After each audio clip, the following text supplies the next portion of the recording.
Blake Lively is in big trouble, and it's all because of her brother. He took advantage of his power running her lifestyle brand and completely ruined it. Not only was he caught cheating on his wife, but all of these employees had a bad experience with Blake. So let's get into it.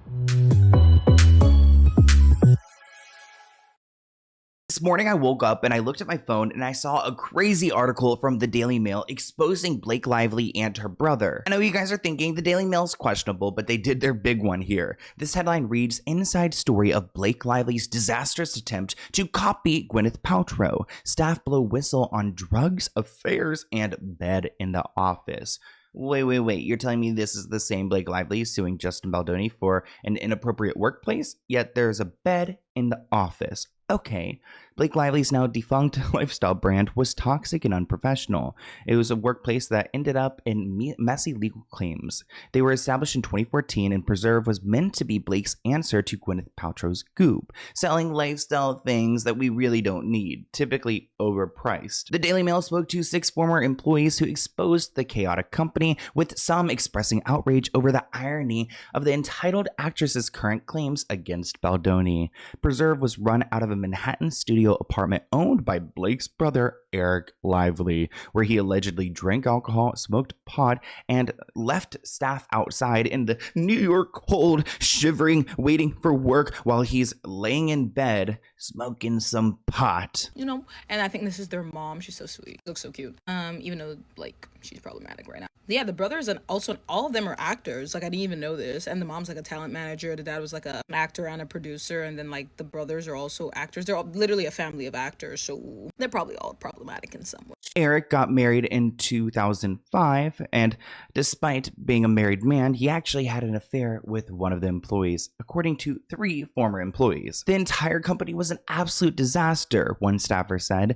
The workplace allegations that Blake are making now are deeply ironic, given that it was one of the most insane, toxic, and emotionally draining and disorganized environments you could imagine. The impression Blake left on me after I worked at Preserve is that she doesn't care, said an ex-employee. It was really toxic. Many were given non-disclosure agreements about the implosion of the company so they wouldn't go and speak about Blake. Some were even said to receive settlements up to $300,000 after threatening legal action. And yet, not even a whisper leaked to the press at the time, supposedly thanks to Blake's publicist, Leslie Sloan, who I am scared of. I know she's a fellow Sloan, but I am scared of Leslie Sloan. I do not want her against me. One staffer said that Leslie Sloan shut down the story. They buried every single thing from that company. But Preserve at first had a promising beginning. I mean, Blake Lively was beloved, and they partnered with a successful businessman in LA. But it was when Blake's brother, damn it, Eric, got involved, and he became the leader of the company, essentially, along with Blake. Now, Eric has worked in Hollywood before. He's definitely no Blake Lively, but he was in the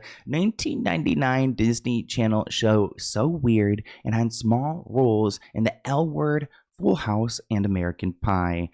Yet his career was not like his sister's. He filed for bankruptcy in 2009, and his last on-screen role was in 2014, over a decade ago. Here's a little screenshot of the company. You can see it looks like really probably overpriced, like, you know, pillows. It looks like maybe even down here there's a little screenshot of like jewelry, like rocks with like a chain, which, like, really, Blake? Ooh, Preserve.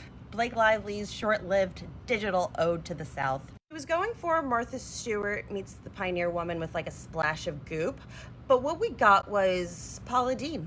Paula Deen, if she was into $70 artisanal salad tongs. Anywho, unfortunately for Blakey, there wasn't much of a market for a lifestyle blog romanticizing the antebellum South. Called Preserve.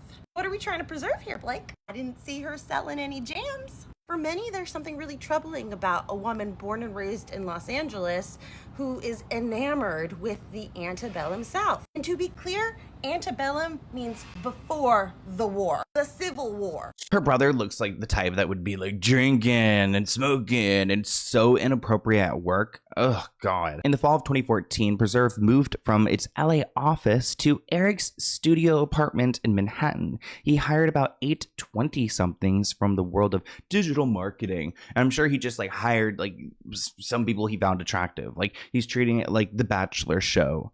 Eric was completely unqualified to run the company. One said there were a lot of ways in which employment was unprofessional.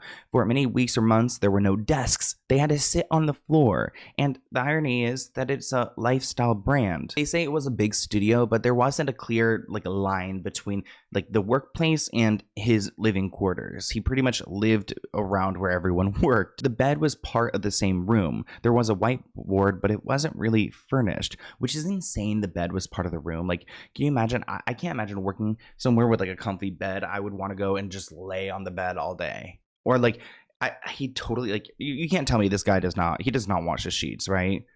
I would notice a stain on the bed and be like, ew, boss Eric, I got into the nasty. One day, suddenly Eric will say, you need to put together a strategy and present it tomorrow. But then you show up for work and he's still asleep. One day they were all left shivering, almost getting frostbite. I don't know about that, but actually I get cold really easily. And they were left outside while he was laying in bed smoking a bowl before everyone came in. He was also taking a lot of prescription pills at the time. The office smelled like weed, which we don't mind weed over here. It's legal in a lot of places, but I don't want my house smelling like it. Smelling like skunk, like ass all day. No, thank you. You don't know what you're in for with Eric. We were subjected to his moods and whims, and those were very dysregulated. There was anger. You had to walk on eggshells. There was no one with a sane mind watching over us. Eric would tell us to do random things, would have random meetings that went nowhere. But there was an incident in 2015 where everything really got bad. And it all involves this photo shoot. Of course, it's a photo shoot.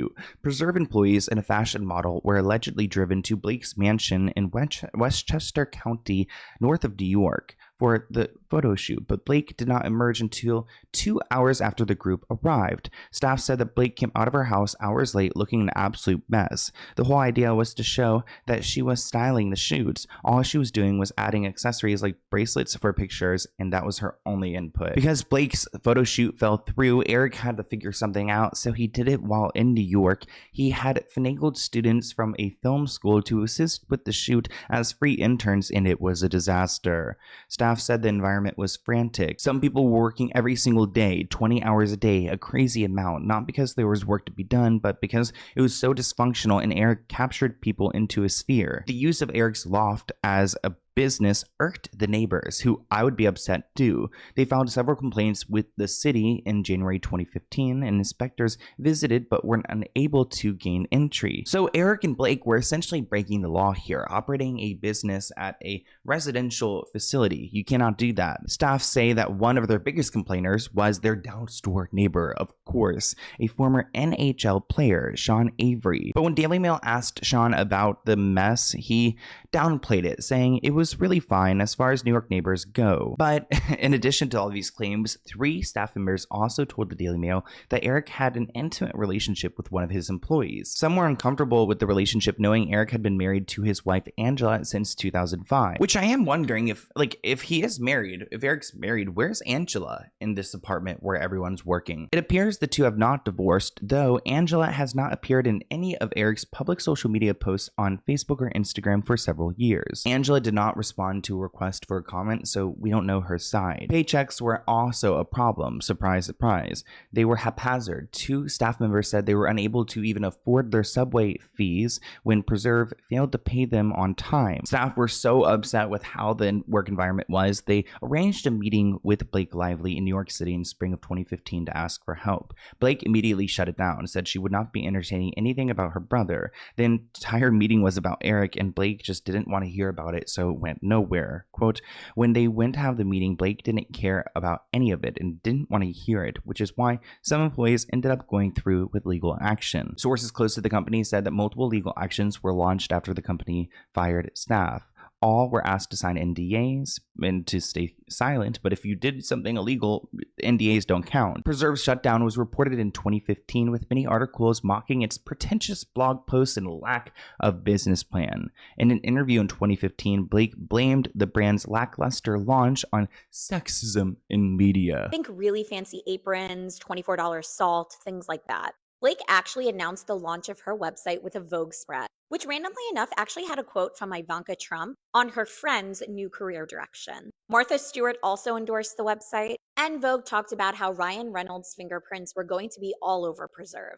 She said they pit women against each other. You don't see male entrepreneurs being pitted against each other, destroyed, picked apart, and every word they say served up to judge. Blake also claimed the launch of her business was rushed in order to be featured in an August 2014 edition of Vogue magazine. She said, "We had a Vogue cover set up, so I couldn't call Anna and say I needed 6 more months." Most of the staff have remained silent on their experience until now, especially with this new Justin Baldoni lawsuit. They felt entitled to speak out against her. It's so ironic she filed a workplace lawsuit when her workplace had 3 legal claims. 3 out of roughly 8 employees made legal claims. She didn't care to understand how the mismanagement of her brother could be affecting us. She's entitled and extremely out of touch, one said, really only cares about herself. Blake announced that she was shutting down Preserve, admitting that they had a beautiful team doing beautiful work. However, they launched the site before it was ready. The website also wasn't giving what it was supposed to be giving. It's not making a difference in people's lives, whether superficially or in a meaningful way. I just know that Blake Lively is waking up this morning and she is pissed off at this news. But I want to hear what you guys think in the comments below. Thank you for watching this video, and I'll see you in a new one soon. Bye, guys.